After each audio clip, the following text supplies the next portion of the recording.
Nagsugod na ni atong Miyerkules niining semanaha ang pagpanawat og application for security escort o gun ban exemption alang sa umaabot nga barangay ug SK elections. Kini ang gipahibaw ni Commissioner Elias Yosop, ang pangu sa Committee on the Ban on Firearm and Security Personnel sa iyang memorandum ngadto sa mga regional nga buhatan sa COMELEC. Andrea Petenya, Sugin Limi. Base sa COMELEC Resolution 9715, ang gun ban magsugod karong Setyembre 28 hangtod Nobyembre 12. Ang mahatagan og exemption sa pagkuputog armas mao ang mga law enforcers, security agencies ug mga huwes. One of the missions commission is to conduct orderly, peaceful election. So peaceful, kinahanglan po nato i-regulate nato ang pagdala sa pusil. Matud pa kadtong nahatagan na og security escort permits o gun ban exemption niadtong May 2013 elections, gikinahanglang mo renew sa ilang application. Sa talaan sa COMELEC Region 7, 17 ang nahatagan og gun ban exemption niadtong midterm elections. Ang mga requirements alang sa renewal mao ang letter request for renewal nga i-address kang Commissioner Elias Yusuf, kopya sa ilang certificate of authority niadtong midterm elections, kopya sa ilang CBFSP form ug official receipts sa application fees. Alang sa new applicants, gikinahanglang mo sumite og letter request for issuance of authority, accomplished CBFSP form ug requirements ug official receipts sa application fees. Ang masakpang magkupot og armas inigsugod sa gun ban nga way permit, mahimong sad-an sa election offense. Silot niini mao ang pagkabilanggo sud sa usa ngadto sa 6 ka tuig, pagkadiskwalipika sa katungdanan ug ang pagwagtang sa katungod sa pagbutar. Sa miaging gun ban nga gisugdan niadtong Enero 13, 262 ka armas ang nasakmit samtang 164 ka tawo ang nasikop tungod sa gun ban violation diin tulo niini mga pulis ug 4 ka security guards. Sa laing bahin, nipahimangno ang COMELEC Cebu City North District nga karong Setyembre 14 na ang deadline sa 10,000 pesos nga contribution sa mga barangay alang sa piniliay. Ang mapakya sa paghatag masilutan sab sa election offense penalties. Anyway, it's up to them buhatag sila o dili naaman po corresponding penalties o di na mahatag. But the best to file a case against them is atong ilahang mga kontra siguro. Andrea Patenia, News 5. Tigpayuhot og binoto nga drogas na sikop sa kapulisan pinaagi sa bypass operation. Samtang lalaki nga nipalit og sudan alang sa iyang pamilya, gipusil patay at tubangan sa karinderya. Ray Pasaporte, Sugin Limi. Kining duha ka bulto ug laing tulo ka medium size nga gituhang shabu nga gibana-banang kapin sa 50,000 pesos nasakmit gikan kang Glenn Parba, 31 anyos nga taga Barangay Tisa ning Dakbayan. Nadakpan si Parba atol sa buy-bust operation nga gihimo sa mga sakop sa City Anti-Illegal Drugs Special Operations Task Group kagahapon sa hapon sa usa ka panadirya sa maong lugar. Natigayon ang maong operasyon human sa usa ka simanang pagpaniid sa kaedsot, ilang gipalitan og usa ka bulto si Parba sa kantidad nga 20,000 pesos. Nagdumili sa pagluwat og pamahayag ang dinakpan. Kasong pagpamaligya o paghupot og illegal nga drugas ang ipasakang sumbong batok sa dinakpan. Ato lagi siyang gipangutara sa source. Pud nga isulti kung asa yang source. Diri sa to wala pa ni siya nadakpan. So diri sa to ang official, I don't know sa lain nga unit sa PDEA wala pud tay informasyon pa.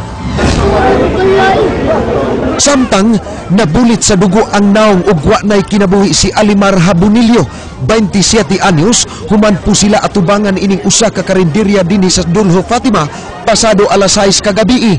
Giingong mupalit ra unta og sudan alang sa iyang pamilya ang biktima. Gikumpirmar sa kapuyo niini nga dunay kontra ang iyang banabana sud sa dugay ng panahon.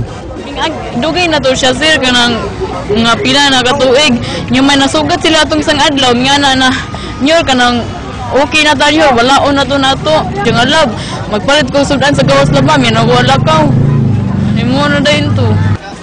Bisan sa kadaghan sa tao sa nitabuan, way bisan usa nga mitug-an nga nakakita una kaila sila sa nag-inusarang gunman. Wala siya kapangukab ali. Ay wala pa gid siya kapangukab, layo ka ba siya to sa likod. Kay daghan ang tao diri na malit.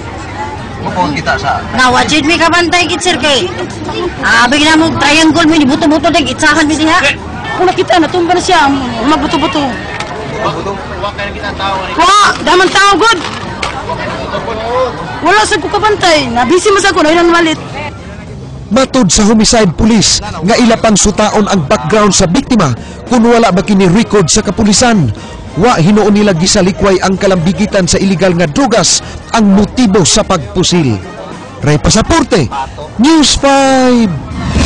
Lain na usab nga mga bata na rescue gikan sa cybersex pornography sa lungsod sa Cordova. Niining tungora, 13 ka mga bata gisagop sa DSWD human na-recover sa NBI ang hulagway sa ilang mga hubo nga lawas. Dennis Tanok, Sugin Limi. Gida sa masakop sa hiniusang pwersa sa anti-human trafficking dinhi sa buhatan sa National Bureau of Investigation Region 7, kining tulo ka mga babae nga giingong miunay og bugaw sa ilang mga anak. Natigayon ang maong operasyon sayog kaganyang buntag sa lungsod sa Cordova gihapon. Nagdumili una sa pagpagawas og pamahayag si NBI 7 Regional Director Attorney Antonio Pagatpat sanglit ang maong operasyon ipanguluhan sa uluhan nilang buhatan. Apan matod ni Heda Largo, ang Gender and Development Officer sa Provincial Women's Commission nga usa ka follow-up operation ang ilang gibuhat. Resulta kini sa forensics exam nga gikan sa mga computers nga ilang nakuha niadtong buwan sa Mayo atol sa ilang operasyon. But we cannot do it alone. Kinahanglan na dyan tayo collaboration with other agencies, other stakeholders for it to be for the program to be successful. Giingong na-recover gikan sa maong mga computers ang mga hubo nga lawas sa mga bata. Gumikan niini, gigamit sa DSWD ang visitorial power ngadto sa mga bata. Nakig-alayon sab sila sa Department of Education kay sa mga eskwelahan na nila gikuha ang mga bata, diin sila na maoy mitultol sa ilang mga panimay. 13 ka mga menor de edad ang ilang gisalbar. Ini kagabi, wala mo'y paminahon. Usa mo rin itong ako. Kato na lang 13 kabuo kunya collaborative effort sa stakeholders. Kato ra. Karong gabi pa mahatag ang kinatibuk ang impormasyon kay tapukon pa ang tanang ebidensya. Uban na si Vice Governor Agnes Magpale nga mo'y nangusog sa maong kalihukan. Dennis Tanok, News 5. Wa matagbaw ang Indian National nga unang nagpatabang dinhi sa News 5 sa mga pasalig sa pribadong tambalanan nga iyang gireklamo. Midangup na kini sa National Bureau of Investigation kinsa misaad na ibutang sa autopsy ang iyang bata aron may bawan kung unsa gyud gikamatyan niini. May reklamo ang maong Indian National nga way tarong findings kung unsa gikamatyan siyang anak human mahugno ang kama niini sud sa ICU. Ani ang laing eksklusibong report ni Jinky Bargio. Nagpatabang na karon sa National Bureau of Investigation ng Indian National nga si Ivan Fernandez kay wa siya matagbaw sa pasalig sa management sa Chongwa Hospital nga tun-an pa ang iyang demand nga full refund sa iyang naggasto human niya kusahiyang maong tambalanan nga nagpabaya sa ilang serbisyo. Rason kung anong namatay ang iyang 4 anyos nga anak natong Disyembre sa nakalabay nga tuig. Giingong mipasalig ang NBI nga tabangan siya sa kasong isang at batok sa ospital, dinlakip na ini ang pag-autopsy unya sa iyang anak aron masuta kung unsa gayud ang hinungdan sa iyang kamatayon. Then he told me it's better you stop your fast.